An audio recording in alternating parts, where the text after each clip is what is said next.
Hi students, welcome to new class. ഇന്നത്തെ ക്ലാസ്സിൽ നമ്മൾ ഡിസ്കസ് ചെയ്യാൻ പോകുന്ന ടോപ്പിക്കാണ് ടൈപ്സ് ഓഫ് ഡിവിഡൻഡ് പോളിസീസ്. ഈ ഒരു ടോപ്പിക് എടുക്കുമ്പോൾ എനിക്ക് പറയാനുള്ളത്, നിങ്ങൾക്ക് എസ് എ ക്വസ്റ്റ്യൻ വരുന്ന സമയത്ത് ടൈപ്സ് ഓഫ് ഡിവിഡൻഡും ഉണ്ട്, ടൈപ്സ് ഓഫ് ഡിവിഡൻഡ് പോളിസികളും ഉണ്ട്. ഇത് രണ്ടും മാറിപ്പോരുത്, ശ്രദ്ധിച്ച് വേണം എഴുതാൻ വേണ്ടിയിട്ട്. അപ്പോൾ ഇവിടെ ഡിവിഡൻഡ് പോളിസി എത്ര തരം എന്നുള്ളതാണ് ഇവിടെ ചോദിച്ചിരിക്കുന്നത്. അപ്പോൾ ഇതിൽ പ്രധാനമായിട്ട് ഒരുപാട് തരത്തിലുള്ള ഡിവിഡൻഡ് പോളിസീസ് ഉണ്ട്. അതിൽ ഓരോന്നായിട്ട് നമുക്ക് നോക്കാം. ആദ്യത്തെയാണ് സ്റ്റേബിൾ ഡിവിഡൻഡ് പോളിസി എന്ന് പറയുന്നത്.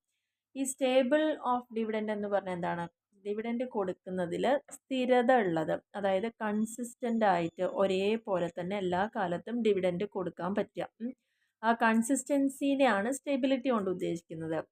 Is that maintains regularity in paying some dividend even though the earnings fluctuate from year to year. ഓരോ വർഷവും നമുക്ക് കിട്ടുന്ന ഏർണിങ്സ് ഇങ്ങനെ വാരി ചെയ്യാം അല്ലെങ്കിൽ ചേഞ്ച് ചെയ്യാം. എന്നാൽ പോലും ആ ഡിവിഡൻഡ് കൊടുക്കുന്നതിൽ യാതൊരു തടസ്സവുമില്ല അല്ലെങ്കിൽ മാറ്റവുമില്ലാതെ കൊടുക്കുകയാണെങ്കിൽ അതിനെയാണ് സ്റ്റെബിലിറ്റി ഓഫ് ഡിവിഡൻഡ് എന്ന് പറയുന്നത്.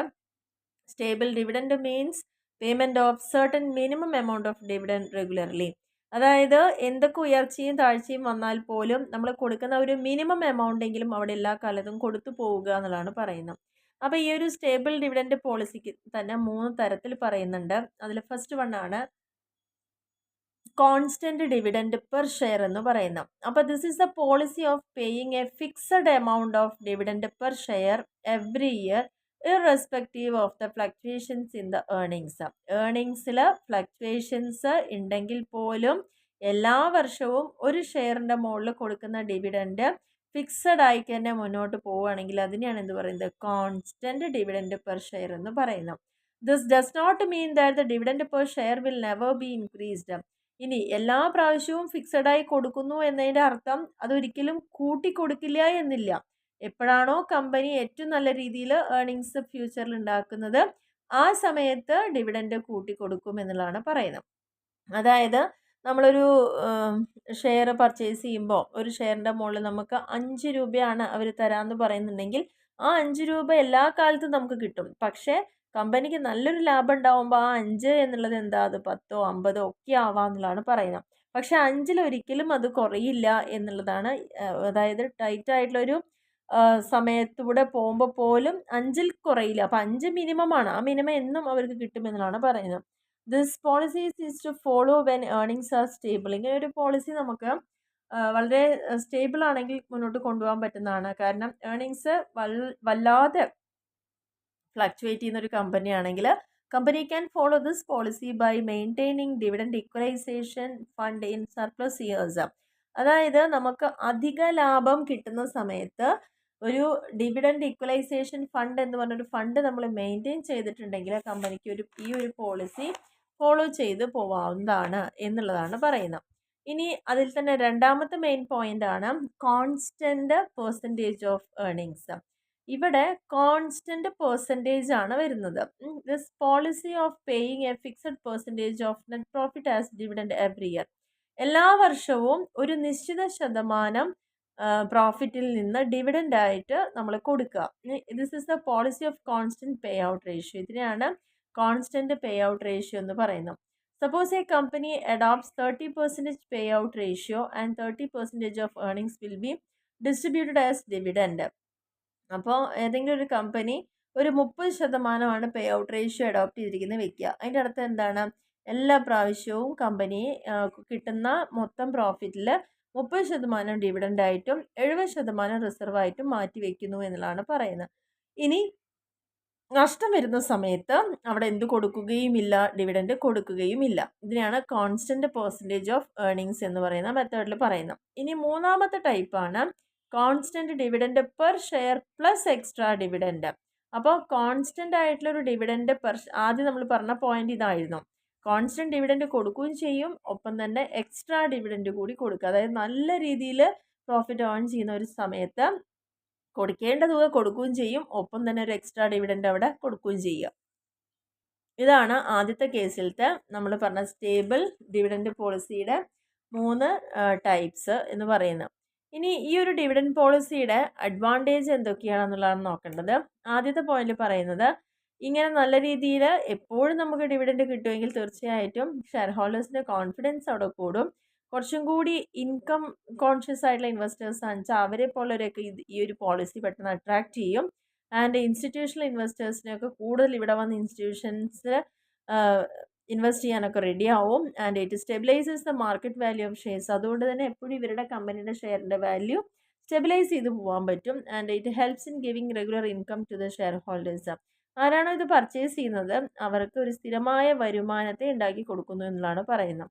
ഇനി ഇങ്ങനെ ഒരു പോളിസി ഫോളോ ചെയ്യുമ്പോൾ കമ്പനിക്ക് കിട്ടുന്ന ബെനിഫിറ്റുകൾ എന്തൊക്കെയാണ്? കമ്പനിയുടെ നല്ല പേര് വർദ്ധിക്കും, നല്ല ക്രെഡിറ്റ് വർത്തിനെസ് ഉണ്ടായിരിക്കും, ഫിനാൻഷ്യൽ പ്ലാനിംഗ് ഒക്കെ വളരെ ഈസി ആയിട്ട് അവർക്ക് പ്രിപ്പയർ ചെയ്യാൻ പറ്റും.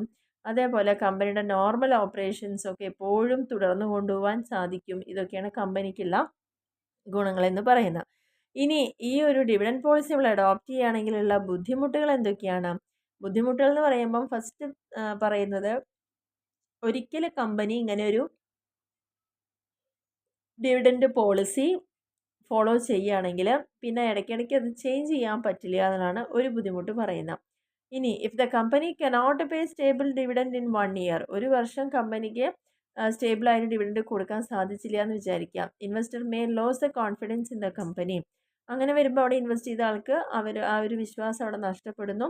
അപ്പോൾ അവരെന്താണോ കമ്പനിയുടെ ഷെയറൊക്കെ വാങ്ങിച്ച് അതൊക്കെ തിരിച്ച് അവിടെ തന്നെ വിൽക്കാൻ അവർ നിർബന്ധിതരായിത്തീരുന്നു എന്നുള്ളതാണ് അവിടെ പറയുന്നത്. മൂന്നാമത്തെ പോയിന്റിൽ പറയുന്നത്, if the company pay stable dividend in spite of its incapacity. നമ്മൾ പറയുന്നുണ്ടല്ലോ കമ്പനിക്ക് ലാഭമില്ലാത്ത സമയത്തും കൂടി ഈ ഒരു പോളിസി ഫോളോ ചെയ്യുന്നതുകൊണ്ട് കമ്പനിക്ക് ഒരു ഡിവിഡൻഡ് കൊടുക്കേണ്ടി വരികയാണ്. അങ്ങനെ വരുന്ന സമയത്ത് അങ്ങനെ എല്ലാ കാലത്തും ഇപ്പോൾ ഒരു വർഷം അങ്ങനെ പൈസ ഇല്ലാത്ത സമയത്തും അവർക്ക് വേണ്ടിയിട്ട് കൊടുക്കാൻ പറ്റും. പക്ഷെ എല്ലാ കാലത്തും ഇതിങ്ങനെ കണ്ടിന്യൂ ചെയ്ത് പോകാൻ പറ്റുന്ന ഒരു പ്രോസസ്സ് അല്ല എന്നുള്ളതാണ് പറയുന്നത്. ഓക്കെ, അപ്പോൾ ഇതാണ് ഫസ്റ്റ് പോയിന്റിൽ നമ്മൾ പറഞ്ഞു കഴിഞ്ഞ കാര്യം. ഇനി രണ്ടാമത്തെ പോയിന്റാണ് regular and extra dividend policy. ഇവിടെ ഈ ഒരു പേര് തന്നെ ഉണ്ട്, റെഗുലറും ഉണ്ട് എക്സ്ട്രാ ഡിവിഡൻഡും വരുന്നുണ്ട്. Under this policy share holders are paid A constant rupee dividend as fixed percentage. അതായത് കിട്ടുന്ന പ്രോഫിറ്റിൽ ഇത്ര ശതമാനം അവർക്ക് ഡിവിഡൻഡായി കൊടുക്കുകയും ചെയ്യും. അലോങ് വിത്ത് എക്സ്ട്രാ ഡിവിഡൻഡും ഉണ്ടായിരിക്കും. ഈ earnings are higher than normal earnings in any year. ഏതെങ്കിലും ഒരു വർഷം സാധാരണ കിട്ടുന്ന ഏർണിങ്സിനേക്കാൾ കൂടുതലായിട്ട് ഏർണിങ്സ് ഉണ്ടാവുകയാണെങ്കിൽ കമ്പനിക്ക് വേണമെങ്കിൽ അഡീഷണൽ അല്ലെങ്കിൽ എക്സ്ട്രാ ഡിവിഡൻഡ് ഒക്കെ കൊടുക്കാം. ഇതിന് പുറമെ റെഗുലറായിട്ട് ഓൾറെഡി കൊടുത്തുകൊണ്ടിരിക്കുന്നുണ്ടാവും. ആ റെഗുലർ ഡിവിഡൻഡിന് പുറമെ in addition to the regular dividend എന്നാണ് പറയുന്നത്. അതിന് പുറമെ ആയിട്ട് നല്ല രീതിയിൽ ഏർണിങ്സ് ഉണ്ടെങ്കിൽ എക്സ്ട്രാ ഡിവിഡൻഡ് ഒക്കെ അവിടെ കൊടുക്കാവുന്നതാണ്. എക്സ്ട്രാ ഡിവിഡൻഡ് കൊടുക്കുമ്പോൾ company avoid giving shareholders false hopes of increased dividends in coming year. പക്ഷേ അത് കൊടുക്കുന്ന സമയത്ത് എപ്പോഴും ശ്രദ്ധിക്കേണ്ട കാര്യം, ഷെയർ ഹോൾഡേഴ്സ് ഇനി വരും വർഷങ്ങളിലൊക്കെ ഇതുപോലെ തന്നെ നല്ല ലാഭം ഉണ്ടാവുമ്പം അവിടെ ഡിവിഡൻഡ് ഇൻക്രീസ് ചെയ്യും എന്നുള്ളൊരു ഹോപ്പ് അവർക്ക് കൊടുക്കാതിരിക്കുക എന്നാണ് പറയുന്നത്. ഇനി മൂന്നാമത്തെ പോയിന്റാണ് റെഗുലർ സ്റ്റോക്ക് ഡിവിഡൻഡ് പോളിസി എന്ന് പറയുന്നത്. അവിടെ ഈ ഒരു പോളിസി എന്താ, ഡിസ്ട്രിബ്യൂട്ടിംഗ് ഷെയർസ് ഇൻ ല്യൂ. അവിടെ എന്താ ചെയ്യുന്നത്, റെഗുലർ സ്റ്റോക്ക് ഡിവിഡൻഡ് പോളിസിയാണ്. ഇവിടെ നമ്മൾ ഡിവിഡൻഡ് ക്യാഷ് ആയിട്ട് കൊടുക്കുന്നതിന് പകരം ഇവിടെ എന്താ കൊടുക്കുന്നത്, എക്സിസ്റ്റിംഗ് ഷെയർ ഹോൾഡേഴ്സിന് ഇൻ അഡീഷൻ ടു ക്യാഷ് ഡിവിഡൻഡിന് പുറമെ നമ്മൾ എന്നും കൂടി കൊടുക്കണം, ഷെയർസ് കൂടി കൊടുക്കണം. അങ്ങനെ വരുന്ന സമയത്ത് increase in the number of outstanding shares of the company. ഇപ്പം ഞാൻ ഓൾറെഡി ഒരു 10 ഷെയർ വാങ്ങിയ ആളാണെന്ന് വിചാരിക്കുക. കമ്പനിക്ക് ലാഭം കിട്ടുന്ന സമയത്ത് കമ്പനി എനിക്ക് വീണ്ടും ഒരു 2-3 അഡീഷണൽ ഷെയർസ് തരുമ്പോൾ എൻ്റെ ആ നമ്പർ ഓഫ് ഷെയർസ് അവിടെ ഇൻക്രീസ് ആവുകയാണ് ചെയ്യുന്നത്. അങ്ങനെ വരുന്ന സമയത്ത് കമ്പനിക്ക് എന്ത് കയ്യിൽ നിന്ന് പോകുന്നില്ല, ക്യാഷ് ആയിട്ട് പോകുന്നില്ല, കാരണം ഷെയർ ആയിട്ടല്ലേ കൊടുക്കുന്നത്. അപ്പോൾ അതെല്ലാം അവർക്ക് റീറ്റെയിൻ ഏർണിങ്സ് കൂടാനും ഉള്ള സാധ്യത ഉണ്ട്.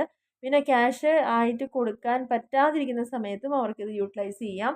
Company has modernisation and extension programme and need to finance them immediately. പിന്നെ ചിലപ്പോൾ കമ്പനിക്ക് ഭാവിയിൽ ഇനി കുറച്ചുകൂടി എക്സ്റ്റെൻഡ് ചെയ്യാനോ അല്ലെങ്കിൽ മോഡേണൈസ് ചെയ്യാനൊക്കെ അവർ തീരുമാനിക്കുന്നുണ്ടെങ്കിൽ ഈ ഫിനാൻസ് അവർക്ക് പെട്ടെന്ന് തന്നെ ഉപയോഗിക്കാവുന്നതാണെന്നാണ് പറയുന്നത്. അപ്പോൾ ഇതിനെയാണ് റെഗുലർ സ്റ്റോക്ക് ഡിവിഡൻഡ് പോളിസി എന്ന് പറയുന്നത്. നാലാമത്തെ പോയിന്റാണ് regular dividend plus stock dividend policy. അപ്പോൾ ഇവിടെ 2 പോളിസി കൂടി ഒരുമിക്കുകയാണ് ചെയ്യുന്നത്. This is the policy of giving regular dividend in cash. എപ്പോഴും ക്യാഷ് ആയിട്ട് ഡിവിഡൻഡ് കൊടുക്കും. എക്സ്ട്രാ ഡിവിഡൻഡ് ഇൻ സ്റ്റോക്ക്, അധികമായിട്ട് വരുന്ന ലാഭം പിന്നെ അവർ കൊടുക്കുക എന്തായിട്ടാണ്, സ്റ്റോക്ക് ആയിട്ടായിരിക്കും. അപ്പോൾ ഇവിടെ ശ്രദ്ധിക്കുക, ഇവിടെ റെഗുലർ ഡിവിഡൻഡും ഉണ്ട് സ്റ്റോക്ക് ഡിവിഡൻഡും ഉണ്ട്. റെഗുലർ പറഞ്ഞാൽ നമുക്ക് ക്യാഷ് ആയിട്ട് കിട്ടിക്കൊണ്ടിരിക്കുന്ന ഡിവിഡൻഡ് കിട്ടുകയും ചെയ്യും. അഡീഷണൽ ആയിട്ട് നമുക്ക് വരുന്ന ഏർണിങ്സിനെയൊക്കെ നമുക്ക് സ്റ്റോക്ക് ആക്കിയിട്ട് തരുകയും ചെയ്യാം. Wants to continue its record of regular cash payment. റെഗുലറായിട്ട് ക്യാഷ് പേയ്മെൻറ്റ് നടക്കുന്ന റെക്കോർഡിലൊക്കെ കണ്ടിന്യൂ ചെയ്യാൻ വേണ്ടി നമുക്കിത് ചെയ്യാം. And reinvested earnings that it wants to capitalise. നമുക്കിങ്ങനെ കിട്ടുന്ന ഈ തുകേനെ ഒന്നിലേക്ക് റീഇൻവെസ്റ്റ് ചെയ്യാം, അല്ലെങ്കിൽ ഇത് ക്യാപിറ്റലൈസ് ചെയ്യുക എന്നുള്ളതാണ് പറയുന്നത്.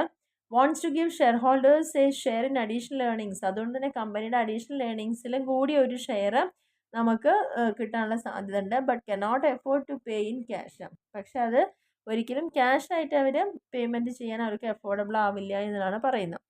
അഞ്ചാമത്തെ പോയിന്റ് പറയുന്ന irregular dividend policy. Irregular dividend policy എന്ന് പറയുമ്പോൾ എന്താണ്? അൺസ്റ്റേബിൾ ആണ്, കമ്പനിക്ക് സ്ഥിര വരുമാനം ഇല്ല. അങ്ങനെ വരുന്ന സമയത്ത് അവരുടെ ഡിവിഡൻഡ് പോളിസി ചിലപ്പോൾ കൂടുതൽ കിട്ടുമ്പോൾ കൂടുതൽ കൊടുക്കും, ഒന്നും ഇല്ലാത്തപ്പോൾ ഒന്നും കൊടുക്കില്ല, അങ്ങനെയുള്ള ഒരവസ്ഥയാണ്. അപ്പോൾ ഇറഗുലർ ആണ്, നമുക്കൊരു സ്ഥിരത ഇല്ല എന്നുള്ളതാണ് പറയുന്നത്. And declared strictly according to earnings and financial condition of the company. ഒരു കമ്പനിയുടെ ഫിനാൻഷ്യൽ കണ്ടീഷന് അനുസരിച്ചായിരിക്കും ഇത്തരത്തിലുള്ള പോളിസികൾ എപ്പോഴും എടുക്കുക എന്നുള്ളതാണ് പറയുന്നത്. ഇനി ആറാമത്തെ പോയിന്റ് പറയുന്നതാണ് റെസിജ്വൽ ഡിവിഡൻഡ് പോളിസി. എന്താണ് റെസിജ്വൽ ഡിവിഡൻഡ് പോളിസി എന്ന് പറഞ്ഞാൽ? A company will pay dividends only after taking all investment opportunities. എല്ലാ ഇൻവെസ്റ്റ്മെൻറ്റ് ഓപ്പർച്യൂണിറ്റീസിനെയും കൺസിഡർ ചെയ്തിട്ടാണ് നമ്മൾ റെസിജ്വൽ ഡിവിഡൻഡ് പോളിസി എടുക്കാറുള്ളത്. ഈ ഒരു പോളിസിയിൽ ഡിവിഡൻഡ് ഡിസ്ട്രിബ്യൂട്ട് ചെയ്യുന്നത് പ്രോഫിറ്റിൽ നിന്നാണ്. And remaining after meeting the capital expenditure proposal. നമുക്ക് എവിടെയൊക്കെ ഇൻവെസ്റ്റ് ചെയ്യാനുണ്ടോ ആ ഇൻവെസ്റ്റ് ചെയ്യാനുള്ള അവസരങ്ങളും കൂടി നോക്കിയതിന് ശേഷം ബാലൻസ് വരുന്നതിന് മാത്രമാണ് ഡിവിഡൻഡായിട്ട് ഡിസ്ട്രിബ്യൂട്ട് ചെയ്യുള്ളൂ. അപ്പോൾ ദ ഡിവിഡൻസ് മേ വാരി from year to year depending on the earnings and availability of profitable investment opportunities. അതുകൊണ്ട് തന്നെ ഈ ഒരു പോളിസി പ്രകാരം കിട്ടുന്ന ഡിവിഡൻഡ് എന്ന് പറയുന്നത് എപ്പോഴും വാരി ചെയ്തുകൊണ്ടിരിക്കും, ഓരോ വർഷത്തിൽ പോകുന്തോറും. എന്തുകൊണ്ടാണ്? പ്രോഫിറ്റബിൾ ആയിട്ടുള്ള ഇൻവെസ്റ്റ്മെൻറ്റ് ഓപ്പർച്യൂണിറ്റീസ് അവർക്ക് കിട്ടി കാണിച്ചാൽ അവരതും കൊടുത്തതിന് ശേഷം മാത്രമാണ് എന്ത് ചെയ്യുന്നുള്ളൂ, ബാലൻസ് ഉണ്ടെങ്കിൽ ഡിവിഡൻഡായിട്ട് കൊടുക്കുന്നുള്ളൂ. അപ്പോൾ ഇതാണ് റെസിജ്വൽ. അതായത് ഇതെല്ലാം മീറ്റ് ചെയ്ത് ക്യാപിറ്റൽ പ്രപ്പോസൽ എല്ലാം മീറ്റ് ചെയ്തിട്ടുള്ള പ്രോഫിറ്റ് മാത്രമാണ് ഇവർ, അതാണ് ബാക്കി വന്നതാണ് റെസിജ്വലാണ്. എല്ലാം കൊടുത്ത് ബാലൻസ് വരുന്ന after undertaking all investment opportunities. നമുക്ക് എവിടെയൊക്കെ ഇൻവെസ്റ്റ് ചെയ്യാൻ പറ്റുമോ ആ ഓപ്പർച്യൂണിറ്റീസ് എല്ലാം കഴിഞ്ഞ് ബാലൻസ് വരുന്നതിനെയാണ് നമ്മൾ ഡിവിഡൻഡായിട്ട് കൊടുക്കുന്നുള്ളൂ. ഇനി ഈ ഒരു പോളിസിയുടെ അഡ്വാൻറ്റേജ് പറയുന്നത് എക്സ്റ്റേണലായിട്ട് നമുക്കൊരു ആവശ്യം വരുമ്പോൾ ഫണ്ട് റേസ് ചെയ്യേണ്ടി വരുന്നില്ല, പുതിയ ഷെയർ ഇഷ്യൂ ചെയ്യേണ്ട ആവശ്യം വരുന്നില്ല, ഫ്ലോട്ടേഷൻ കോസ്റ്റ് ഒക്കെ കുറയാൻ സാധ്യത കൂടുതലാണ്. റെസിജ്വൽ ഡിവിഡൻഡ് പോളിസിയുടെ പോരായ്മ എന്ന് പറയുന്നത് ഡിവിഡൻഡ് പേയ്മെൻറ്റ് എപ്പോഴും ഒരു സ്ഥിരത ഉണ്ടാവില്ല, വോളറ്റൈലായിരിക്കും, ചേഞ്ച് ചെയ്തുകൊണ്ടിരിക്കും. അങ്ങനെ വരുന്ന സമയത്ത് ഷെയർ ഹോൾഡേഴ്സിന് എല്ലാവർക്കും ഇത് ഇഷ്ടമായിക്കൊള്ളുന്നില്ല, ചിലപ്പോൾ ഡിസാറ്റിസ്ഫാക്ഷനൊക്കെ ഉണ്ടാവാനുള്ള ഒരു അസന്തുഷ്ടി അവർ പ്രകടിപ്പിക്കാനുള്ള സാധ്യതയൊക്കെ ധാരാളമാണ് എന്നുള്ളതാണ് പറയുന്നത്. ഏഴാമത്തെ പോയിന്റ് പറയുന്നത് നോ ഡിവിഡൻഡ് പോളിസിയാണ്. നോ ഡിവിഡൻഡ് പോളിസി എന്ന് പറയുന്നത് എന്താണ്? Paying no dividend presently because of requirement of funds for the future growth and expansion or unfavourable working capital position. നമ്മുടെ കമ്പനിക്ക് തോന്നുകയാണ് കുറച്ച് കഴിയുമ്പോൾ ഇത് വലുതാവും ബിസിനസ്, അതിനെ വളർത്തി വലുതാക്കി എടുത്ത് എക്സ്പാൻഡ് ചെയ്യണം, അല്ലെങ്കിൽ നമുക്ക് ഇപ്പം തന്നെ ഓരോ ദിവസവും നടത്തിക്കൊണ്ടുള്ള പണം ഇല്ല, അങ്ങനെയൊക്കെ തോന്നുന്ന സമയത്താണ് കമ്പനി ചിലപ്പോൾ ഡിവിഡൻഡേ കൊടുക്കുന്നില്ല എന്നുള്ള ഒരു തീരുമാനമൊക്കെ എടുക്കാനുള്ള സാധ്യത ഉണ്ടാവും. അതിനെയാണ് ഏത് പേരിൽ അറിയപ്പെടുന്നത്? നോ ഡിവിഡൻഡ് പോളിസി എന്ന് പറയുന്നത്. Company may decide not to pay any dividend at all. ഒരു തരത്തിലുള്ള ഡിവിഡൻഡ് ഇവിടെ കൊടുക്കുന്നില്ല. Alternatively dividend policies can be classified into 3, namely conservative ആയിട്ടുള്ള പോളിസി ഉണ്ട്, ലിബറൽ ഉണ്ട്, സൗണ്ട് ഡിവിഡൻഡ് പോളിസി ഉണ്ട്. അപ്പോൾ അതിലൊരു 3 കാറ്റഗറി വരുന്നുണ്ടെന്ന് മാത്രമേ ഉള്ളൂ, അല്ലാതെ വേറെ പ്രത്യേകിച്ചൊന്നുമില്ല. അപ്പം നമ്മുടെ ഇന്നത്തെ വീഡിയോ ഇവിടെ കംപ്ലീറ്റ് ആയിട്ടുണ്ട്. നമ്മൾ ഇന്ന് ഡിസ്കസ് ചെയ്തത് ടൈപ്സ് ഓഫ് ഡിവിഡൻഡ് പോളിസിയാണ്. 7 ടൈപ്പിലുള്ള ഡിവിഡൻഡ് പോളിസികളെ കുറിച്ച് പറഞ്ഞു. അതിൽ തന്നെ നമ്മുടെ സ്റ്റേബിൾ ഡിവിഡൻഡ് പോളിസിയിലും റെസിജ്വൽ ഡിവിഡൻഡ് പോളിസിയിലും മാത്രമാണ് അതിൻ്റെ മെറിറ്റും ഡിമെറിറ്റും ഒക്കെ വൃത്തിയായിട്ട് എക്സ്പ്ലെയിൻ ചെയ്തിട്ടുള്ളൂ. ബാക്കിയുള്ളതെല്ലാം നമുക്ക് 3 മാർക്സിൽ ചോദിക്കാം. അപ്പോൾ ഇതും വേണമെങ്കിൽ 6 മാർക്കിന് ഒരു ക്വസ്റ്റൻ ആയിട്ടൊക്കെ വരാനുള്ള സാധ്യത വളരെ കൂടുതലാണ് എന്നുള്ളതാണ് പറയുന്നത്. ഓക്കെ,